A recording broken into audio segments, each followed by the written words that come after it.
আসসালামু আলাইকুম, আমি মামুনুর রশিদ, পড়াশোনা করছি চট্টগ্রাম বিশ্ববিদ্যালয়ে। আজকে পিন পয়েন্ট ইররের এই 5 নাম্বার এমসিকিউ সার্ভে ক্লাসে তোমাকে স্বাগতম। আচ্ছা, এখানে আমরা একটা পিন পয়েন্ট ইরর আলোচনা করব, যেখান থেকে যে ঢাবি ছবি সব, বিশেষ করে চট্টগ্রাম বিশ্ববিদ্যালয়ে বেশি থেকে বেশি পিন পয়েন্ট ইরর থেকে কোশ্চেন আসে থাকে ভাই। সো তুমি যদি তোমার টার্গেট যদি চট্টগ্রাম থাকে, তোমার যদি টার্গেট গুচ্ছ থাকে, তোমার যদি টার্গেট রাবি থাকে, সো তোমাকে অবশ্যই পিন পয়েন্ট ইরর জেনে যেতে হবে। পিন পয়েন্ট ইররটা মূলত একটা সেন্টেন্স দেওয়া থাকবে, এর মধ্যে থেকে 4টি আন্ডারলাইন থাকবে, এর মধ্যে একটা আন্ডারলাইন ভুল আছে, তোমাকে ভুলটা খুঁজে বের করতে হবে। এটার নামই হচ্ছে পিন পয়েন্ট ইরর। সো আর একটু দেখি এখানে কি ভুলটা আছে এবং এটাকে বিশ্লেষণ করব আমরা। হ্যাঁ, I was so angry that I took was broken to the jewelers to get money back. ঠিক আছে? আচ্ছা, এই যে বাক্যটা আছে, এই বাক্যটাতে ভুল কোথায় আছে? আচ্ছা দেখো তো আমি ভুল আছে কিনা। It was so angry, just common sense দিয়ে চিন্তা করো।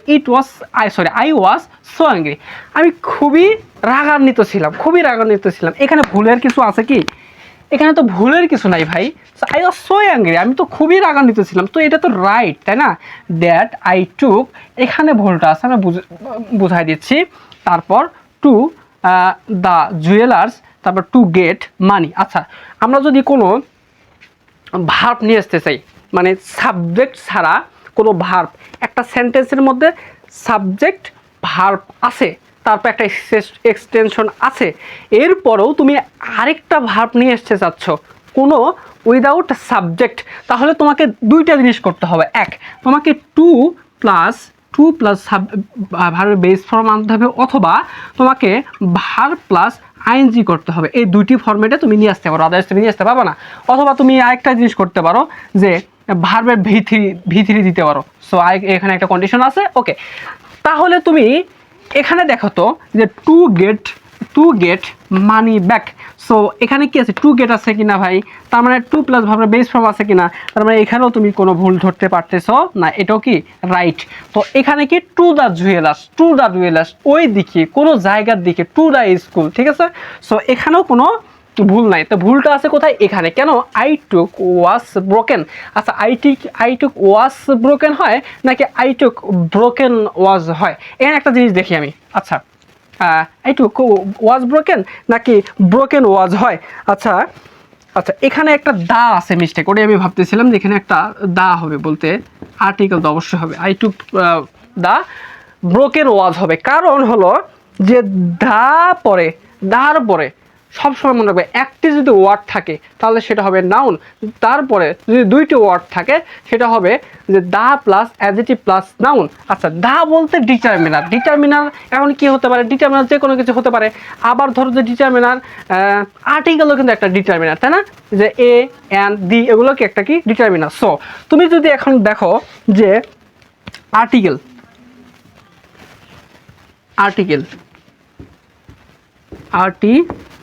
Article plus noun, 1 number condition. তার মানে আর্টিকেল পরে যদি একটা শব্দ থাকে সেটা হবে নাউন। তারপরে 2 নাম্বার যে article plus adjective plus noun. আর্টিকেলের পরে যদি দুইটি শব্দ থাকে, একটি হবে অ্যাডজেক্টিভ আর একটি হবে নাউন। তারপর যদি 3 নাম্বার যে article plus adverb plus adjective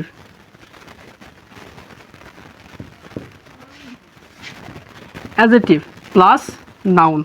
বুঝাইতে পারছি? আর্টিকেলের পর যদি 3টি শব্দ থাকে তাহলে একটি হবে অ্যাডভার্ব, একটি হবে অ্যাডজেক্টিভ, একটি হবে কি নাউন। সিরিয়ালি যাবে। কীরকম ভাইয়া?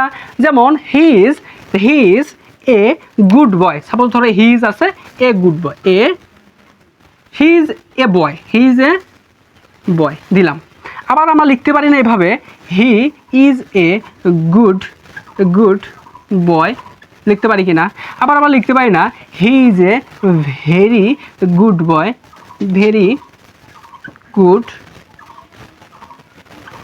আচ্ছা এটা লিখতে পারি কিনা ভাই বলো তো?